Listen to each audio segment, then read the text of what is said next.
Hello, I'm Daniela. Welcome to Class 3 in the Stitch With Me Barn Owl Workshop.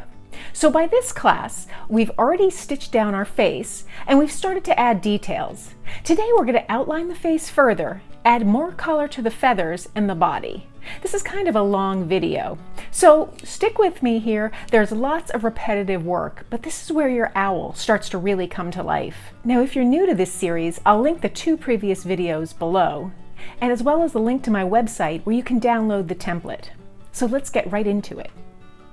So here we have our bird, and we have the stitches filled in to down here.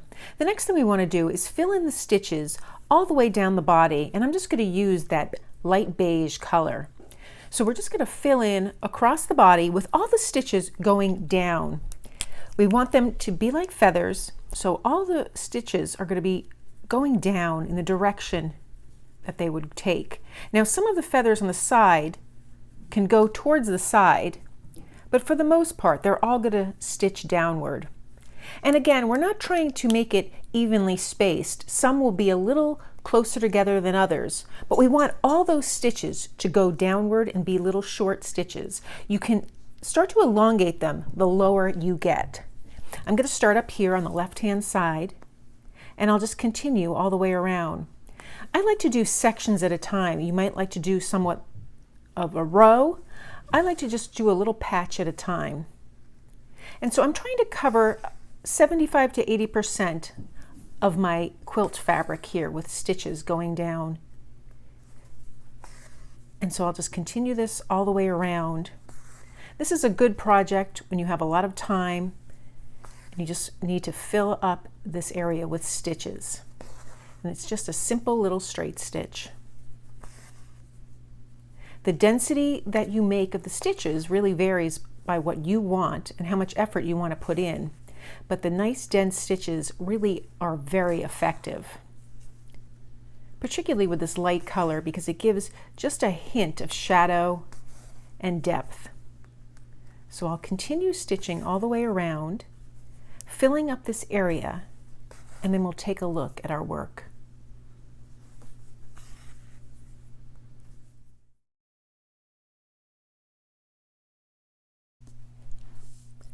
So I stitched all the way around the bottom here, filling it in, and I have a little jagged edge here, which I really like.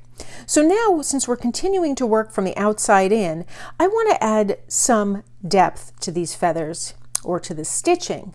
So I went back to my gold and beige thread, and I have it just here on my needle, and now I'm going to stitch just every so often a stitch using this thread on that same area. So I'm going to start up top here, and I'm just looking for little spots where there's just a little area on my backing piece, and I'm going to just incorporate a little stitch here of this golden thread. I can do it as often as I want. Again, I want this to continue to be random. I think that adds interest, and this is to mimic the coloring on these feathers of this bird. They have a kind of a white head, where up top is where you have their coloring, and then as you go down they have a white belly, but the back has some coloring in their feathers, and it's quite beautiful. It's very light overall, but when they have that brown coloring, that warm brown, it's quite striking. So again, I'm going to have my stitches match the direction of the feathers that I put down to begin with. The stitches that I put down to begin with. And just with the few that I've already added, it really breaks it up. It's a subtle effect, but as you can see, it's starting to add a little depth to our piece. So I'll just go around here and add some little stitches. Now, what's very interesting about this part of the project is that we have so many stitches already stitched into place. Those light beige stitches really add so much texture. They almost blend into that background fabric, but they are a little off color, and so there's a little bit of texture there, and I just find that really super intriguing. I've always been fascinated by owls, particular barn owls, because their faces are so interesting. When they're chicks, they look actually very strange, almost like a ruffled, feathered bird with very fine feathers and lots of skin showing. And they're not really cute. They're just really fragile looking. But as they grow, they become these magnificent birds, which I think are so incredibly striking. I've always been really fascinated with barn owls. I've painted a number of pictures of them, both watercolor and acrylic. I've done many, many sketches. And I've actually done quite a few stitched pieces as well, really trying to capture just the grand nature of these creatures. We have a bird sanctuary for rehabbed raptors near us, and they're always on display, various owls. When I go in there and see a barn owl, I'm in awe. I just can't get over these creatures. I just think they're tremendous. All owls I'm really fascinated by, but barn owls in particular. There's just something so exotic looking about them to me. Almost like a cross between human and a bird. Their faces are so different.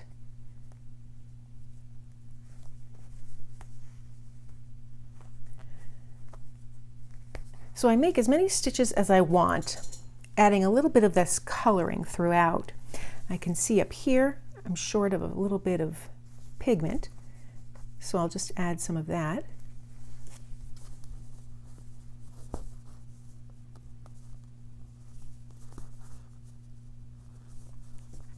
And I can decide if I want to add more. For now, I'm going to stop right here with this beige gold, and I'll come back to this in the future. But now I want to go to my brown here, my medium brown, and I'm just going to do the same technique. I have it on my needle, all threaded to go, and we have a bunch of the brown up here. I want to incorporate it down here, but mostly just on one side. I'll do a few little stitches on this side, but 60% or maybe even 70% will be on this side. So I'll start up top here, and again, because this is such a darker color, I'll make my stitches a little bit shorter in length overall.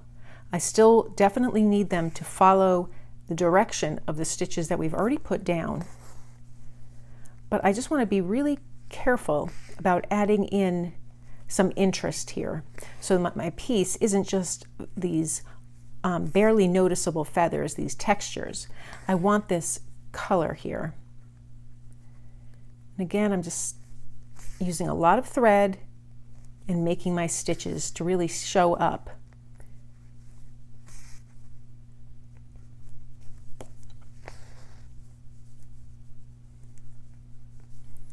I'll add a few more on this side.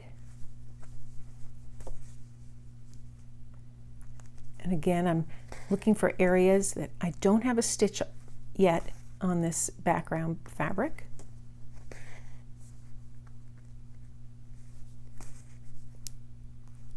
And I'm following the direction.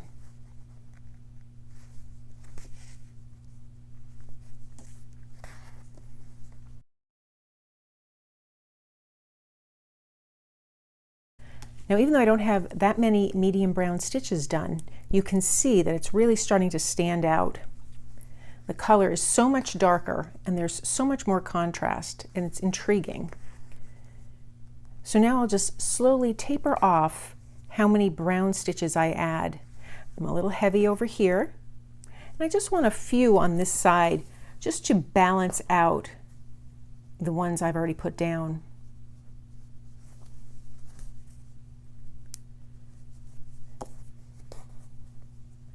So I'll just do a couple more here and there. I'm running low on thread on this needle, but that's okay. Can always go and rethread it, even just for a few more stitches. And I think I'll just do one more right in here.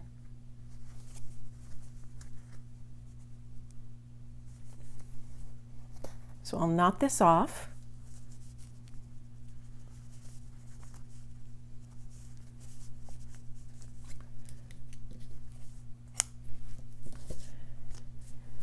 And now lastly, to finish up this part, before I assess everything I've done, I'm just taking a little black thread on my needle, and I want to add some black stitches. I do want to add them coming down here and just a few on this side. I'm also going to add some more up top later, but for now I just want to work on the area down here.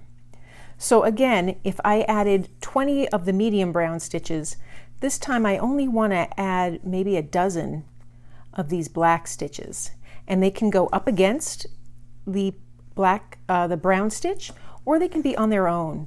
It doesn't really matter. I'm just trying to add a little bit of contrast, just a little speck of darkness and color. So I'll start over here.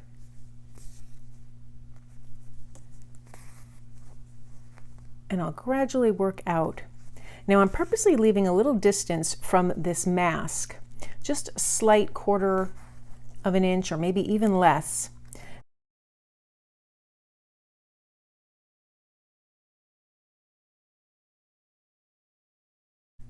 But for now, I'm just trying to get the body stitched down.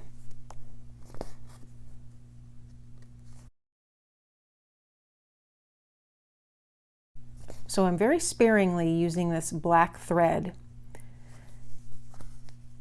I love the way it looks and gives a little contrast, and I think I will add a few more eventually. But for now, I'm quite happy with the way this looks.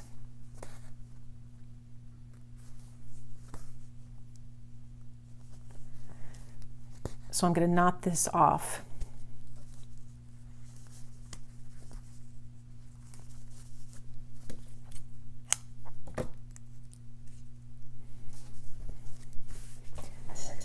So right now I just want to go around the mask area here, the area we've already stitched in with that gold, and I'm going to put more gold on my needle, and we're going to stitch around, filling in some of the areas.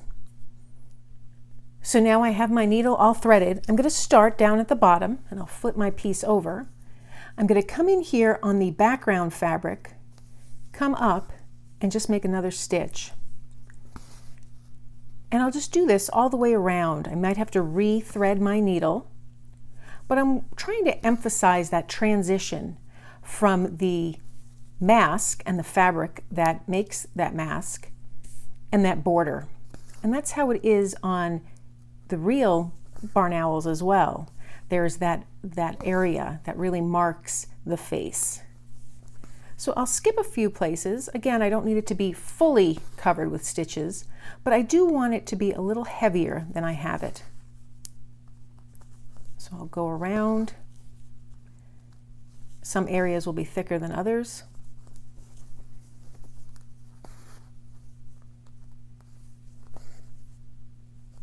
I could put 2 stitches in some places as well. Again, I'm not looking for any even spacing. I'm being careful not to stitch through any existing stitches that are down on my piece. I might have to go around some or even bring it in just a little closer to that face. But if I start by piercing through the quilt and not the fabric on the face, it frays much less.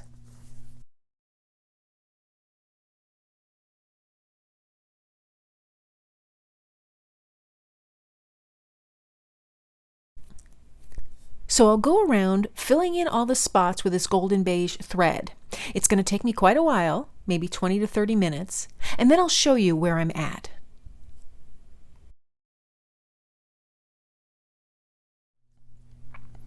So I finished stitching all the way around that face. It's mostly done, but now is where we start to really develop that interest.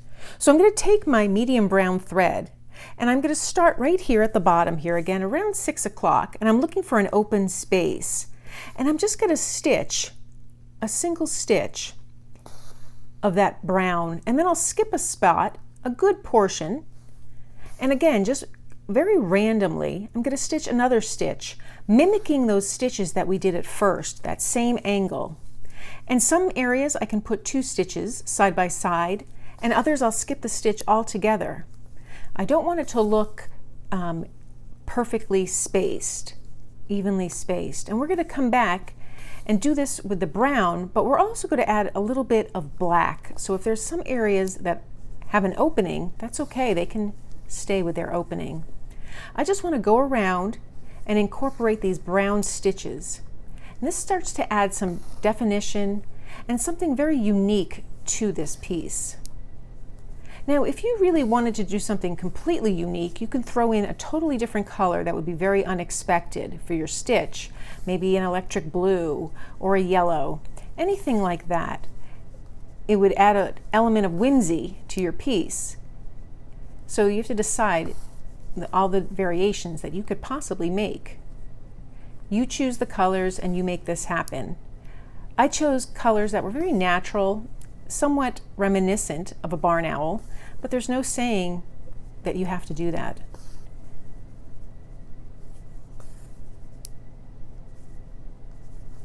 I'm going to skip some areas and continue my stitching all the way around that face. This makes it nice and full, and it adds some interest.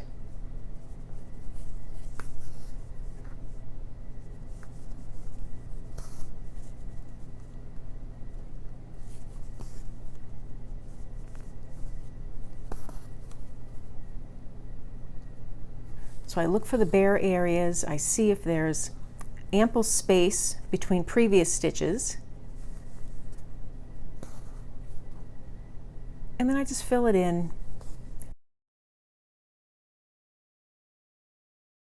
It's completely instinctual.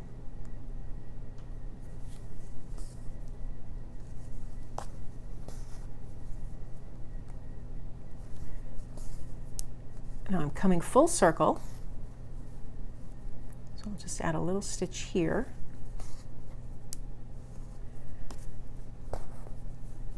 And with whatever thread I have left on my needle, I can see if I want to add another brown stitch on the body as well, as long as I'm here and that I have some on my needle. And now's the time to do that. This just adds a little more depth to our piece. When I'm happy with the way that looks, I'll just knot that off.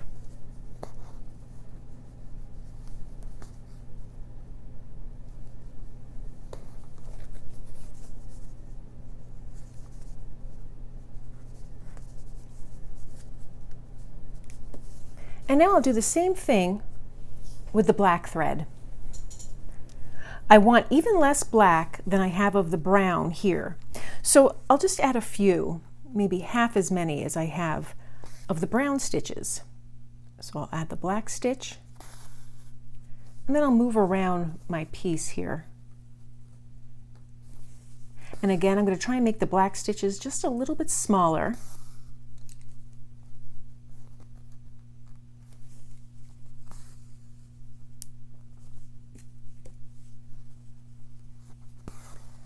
And this helps anchor it down as well. Again, I'm looking for my little areas that don't have a stitch. Skipping areas.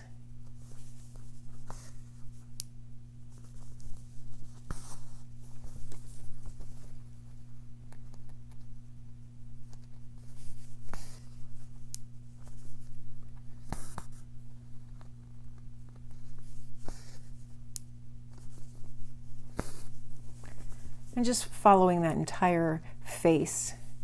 And it's really starting to come alive here.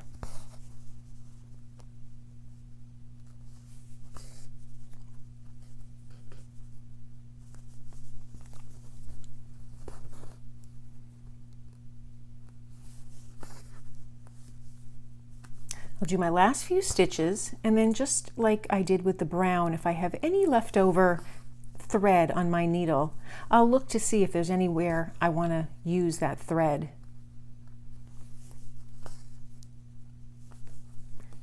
And I think there's a few places over here that I can add a stitch or two, just to really build up the piece.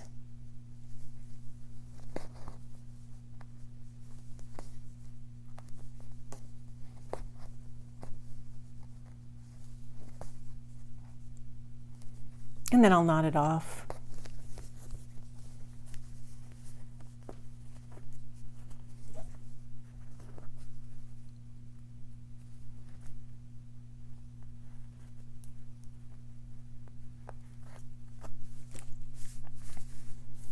So now the last thing I want to do in today's video is we're going to start on the actual face itself. I'm going to take my marker and I'm going to create a line just down the front right to the nose. And that kind of divides the face in half. What I want to do is create 2 circles or half circles that bring that eye out a little further. Brings the eye closer to the center. And then from here, I'm just going to loop it around. And those are the areas that we'll work on next. So today we're going to make a series of dashes. They're not going to form a perfect line. There's going to be plenty of space, but we want to dash all the way from very close to the top of the heart shape of the mask to down here, just to bring our eye. I have that beige gold thread, and I'm just going to continue with that straight stitch, and I'm just going to start right on that line and make a little stitch. And then I'm going to skip a good ½ inch or so and make an even smaller stitch. And I want to make maybe 3 of them. And this is starting to create our face. Now with the fabric I chose, these stitches don't show up. There's not a lot of contrast, but that's okay because we can go in there with our darker thread to really make it pop. I have my stitches, and now I want to take my stitch and I want to come up and make stitches following the shape of this curve here. So I start at the top, and the first stitch that I make right on the top of the eye is going to go out. And then I'm going to come right next to it in the same hole that I created and just come out again this way. And now I'm going to just leave a little bit of space, and I'm just going to create that line, tracing over that line that we made, leaving a little bit of space in between stitches. I'm hugging close to the eye itself, still making those little stitches, and it's just coming down, and this is really emphasizing the eye. And I'll just do one more here.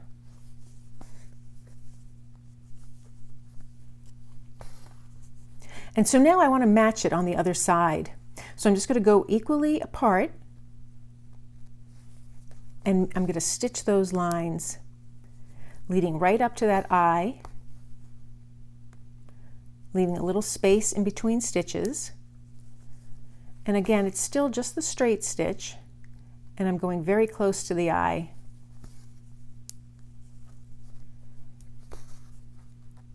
Hugging the shape of the eye, and this is just with our medium color here, this golden beige.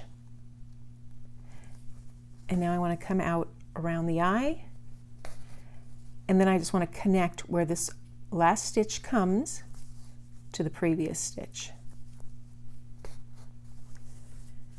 And so there we have the beginnings of our face. In the next class, we'll work more on the face, really defining it and creating more feathers all the way around. Now's a good time to add additional stitches if you want to the head and the shoulders here. You can also fill in any more that remain right around the face. So by now, our barn owl is really starting to come to life. In the next 2 videos, we're going to add little details. They take a little bit of time, but they really make the piece pop. So I hope you found this video helpful. If you did, please give it a thumbs up and be sure to subscribe. See you next time for the next chapter.